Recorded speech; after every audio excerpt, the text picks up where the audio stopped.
before winding up the retreat, I want to make very brief final remarks. During this retreat, I gave many talks and mentioned many things in these talks. They are so overwhelming, sometimes intimidating. You may feel that you are so incapable of using all of them for gaining success. Please don't feel bad about it. Each and every one of us can bite how much we can swallow, or chew how much we can swallow. Chew how much we can swallow.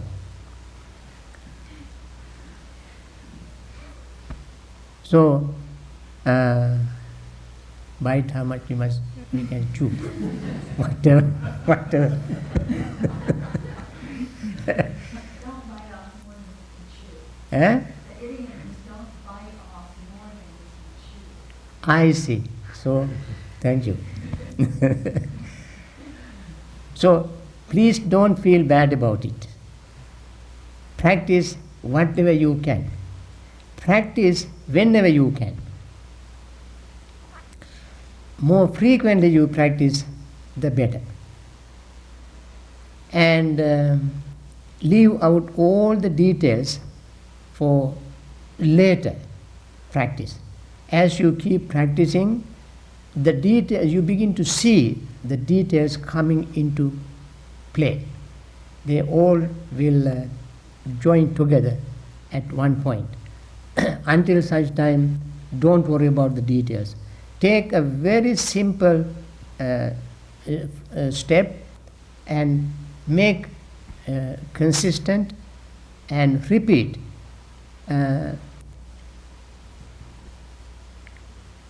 You will see one day you have acquired enormous skill in practicing this. As we always know, all know that nobody can become perfect of anything overnight. We have to keep practicing for a long period of time.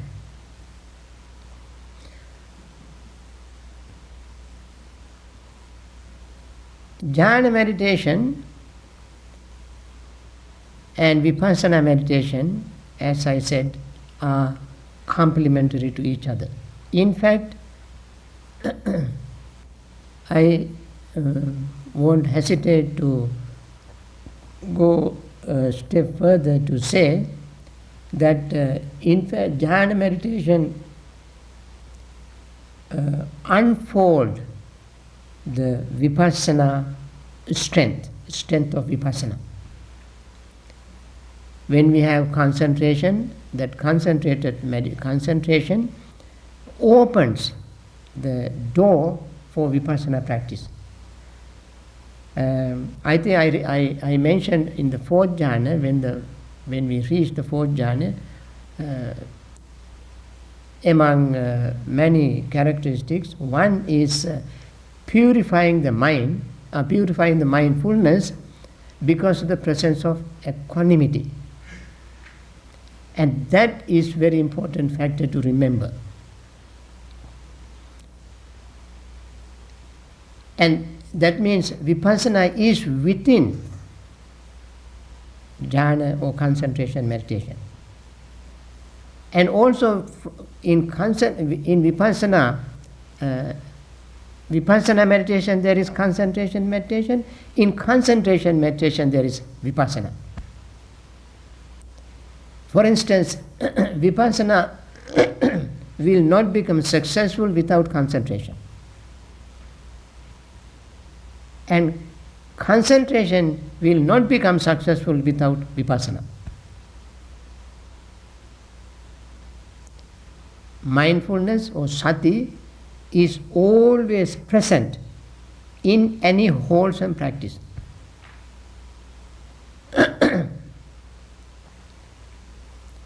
something to be called wholesome, there has to be mindfulness in it. And therefore, we are practicing something very wholesome, where mindfulness and concentration go hand in hand together to make our wholesome practice more meaningful.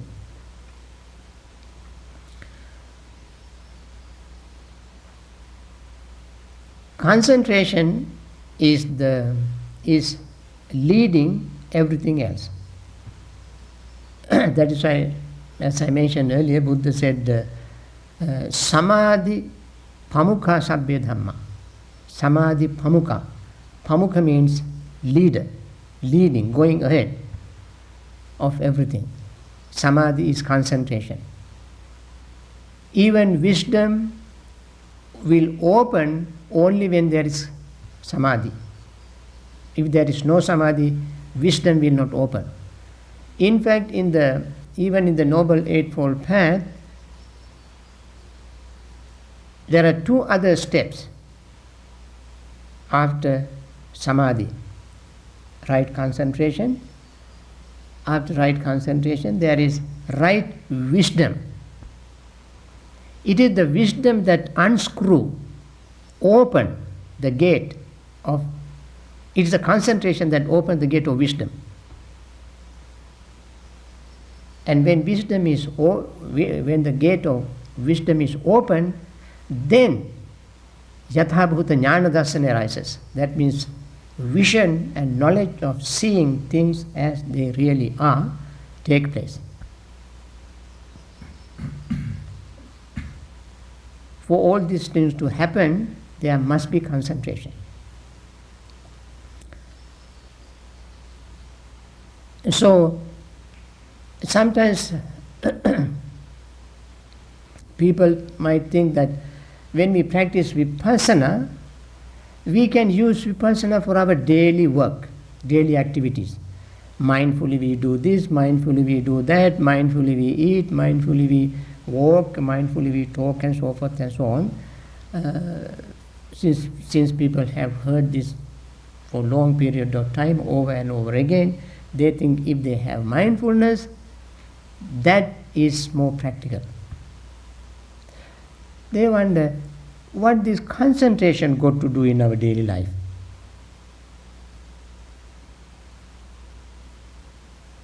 We don't have that much time to sit in one place to gain concentration. If we sit in one place all day long, how can we get other work done in our daily life?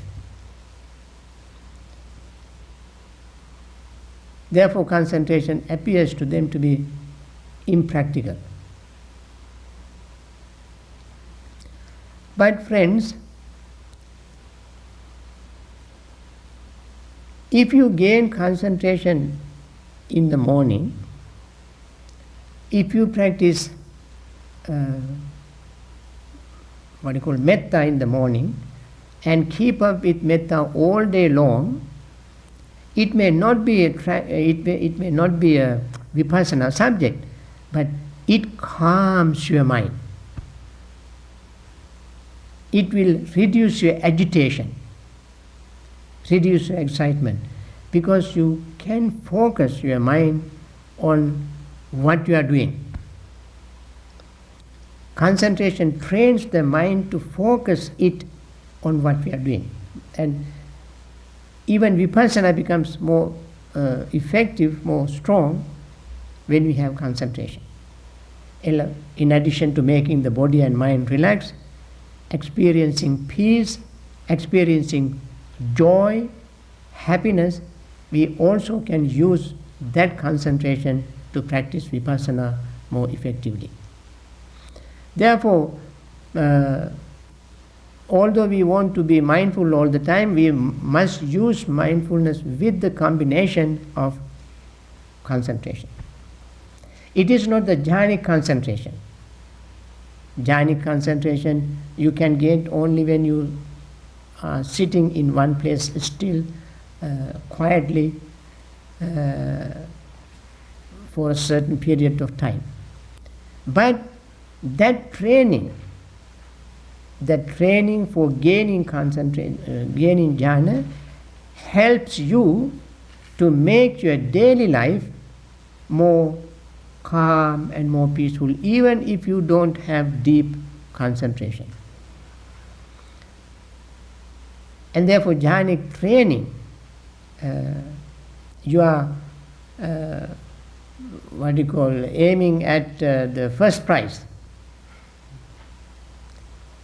Day-to-day life, you gain consolation prize to handle your daily activities more effectively.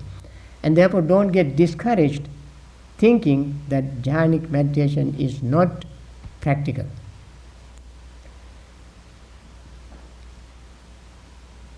I like to end the retreat also by encouraging you to practice meditation every day, particularly in the morning and evening. Morning meditation is very effective because morning our mind is fresh. It's not started our agitation, excitement due to sensory stimuli. After night sleep, when we wake up, probably you might have already experienced it while you were here. Morning session, I think, relatively is much better than other sessions. Of course, here we have group meditation, more discipline, not talking, not engaged in other activities that excite ourselves. Everybody is meditating. There is a structured schedule. You don't have to worry about preparing food, going out and doing your work, and all these are provided. Place is calm, peaceful. We don't turn on our TV loudly or radio because we don't have them here. So there's nothing to disturb you, and therefore this place is okay. But at home, you may not get this kind of environment. And still, early morning meditation, even at home, is very effective. So that you can start your day with a quiet, peaceful, relaxed, happy state of mind. The morning practice, morning we call, in Sanskrit it is called Brahma Muhurta. Brahma,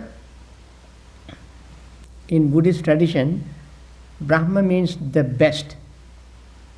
Brahma Vihara means the best behavior. Brahma Muhurta means the best moment of the day is in the morning. Some people say, I am not a morning person. I am a night person, like nocturnal animals. But if you train yourself to get up in the morning, I believe you can become a morning person. It is all your habit. Anyway, we consider morning is a very good time to start meditation. And whatever we do in the morning when the mind is fresh will have a lasting effect. And during the daytime you feel more comfortable, less agitation, less stress, less nervous and so forth. And then in the evening, just before go to bed, have another session of meditation. And go to bed with metta meditation. As I said, start the day with metta meditation and end the day with metta meditation. Perhaps during the daytime, you can practice vipassana meditation. But when you go to bed, practice metta meditation. So that you will have a good sleep, you will not have nightmares, you can get up next morning with a fresh mind and so forth. Um, when you come to retreats, we hear very common complaint. That is aches and pains all over their bodies. This is not something unusual. Not unusual, especially since you are not doing it every day. If you practice meditation every day and then go to a retreat, you would not have as much pain as you have otherwise. And therefore, one of the things that you have to do to reduce pain is keep practicing every day. And when you go to a retreat, you will not complain of pain.